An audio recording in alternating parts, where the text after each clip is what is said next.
Salvation is my only function here.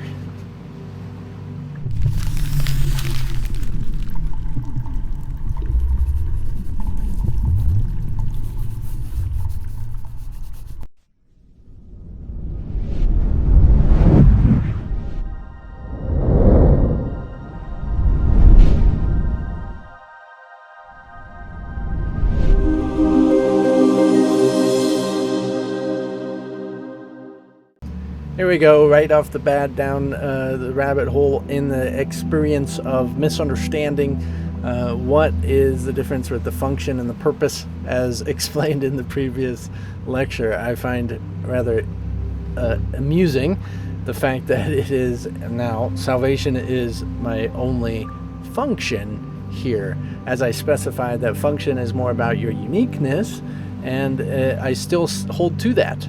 And your purpose is more so in the sense of forgiveness. Now, your purpose does not change regardless of what your function is. So as your uniqueness, okay? Let's specify this. Some of these words are used interchangeably, of course, but yours being salvation and forgiveness are the same. Right there at the beginning is speaking about the whole purpose of what you're here to learn as you seem to be a unique individual is forgiveness. So imagine that we are all one way or another learning forgiveness in our own unique way, right? We have our own unique path. So we learn forgiveness I learned it in my way, and I learn it still in my way, having to do with my life, what I have to deal with, and how tall I am, and the fact that I'm Caucasian and blue-eyed and brown hair. And so not everybody can say that same stuff. I have to apply forgiveness to those specific things, including how I think, the problems that I have in the way I think, the emotional things that I might have that are unique to me. I have to apply forgiveness to the specific path in which I, as my unique function, provides. So you are learning forgiveness in your unique function which it provides. You might be whatever age you are. You might have long hair, short hair. You might have whatever it seems to make you unique, as it is your talents and capabilities and what you are or limited by. And these variations, apply forgiveness and teach it in a very unique fashion. Now, if we all are learning this forgiveness, billions of us, over all history and whatever it might be, to what, regardless of the amount of, we all learn forgiveness through our unique path, your unique function, right? So then, if we all share that one mind and that experience of what, say, that Son of God learned forgiveness in every single one of these ways in which you learn forgiveness. So this is actually talking to salvation is the Son of God's only function here. Salvation is the only function in which the Son of God comes here for. The only purpose in which the Son of God is in this world, dream reality, for is to learn forgiveness. You see? That it's not talking to your identity, where you have the mind and thoughts, and this mind and thought specifically mentions that in that court lesson. It's talking about the dreamer perspective of what is the Son of God. It is the Son of God's function. You're trying to get into alignment with it.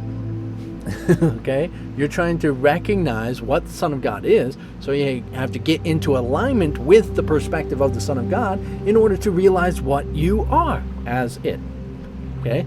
So most of the time this course really is actually talking to the Son of God and not actually to the ego.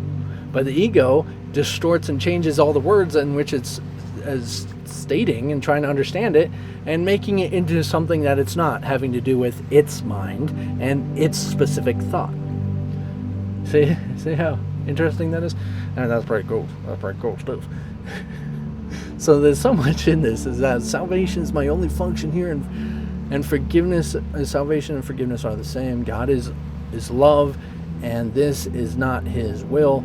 And so, as it does mention about, you don't want to be another individual. You don't want to be in this and getting into guilt and shame and all this stuff, and kind of mixing up last lesson as well. And that the whole purpose, regardless of what it is about learning forgiveness. Okay? And forgiveness is only necessary because it's something impossible that has happened, and that is forgetting who you are. Okay? So the idea of separation, the whole dream reality, is because you're forgetting who you are. And so now letting go of the whole belief that you could forget who you are is remembering who you are. Right? So you're actually going into the remembrance of who you are by letting go of the idea that you could forget who you are. Now, because of what you are so powerful that you literally make this reality by a simple gesture in your mind about believing that you could forget who you are. You can be separate from who you are, or whatever it might be you want to define it as. The idea manifests into such a strong resonance of reality that you then believe it as absolute fact, because of, quite literally, God just chose to do that. Okay? What you are as one with God. So it is quite the journey, and it will not end until you completely discover the truth of who you are by letting go of the truth of what you're not, or the falsity of what you're not, recognizing it is but a mistake.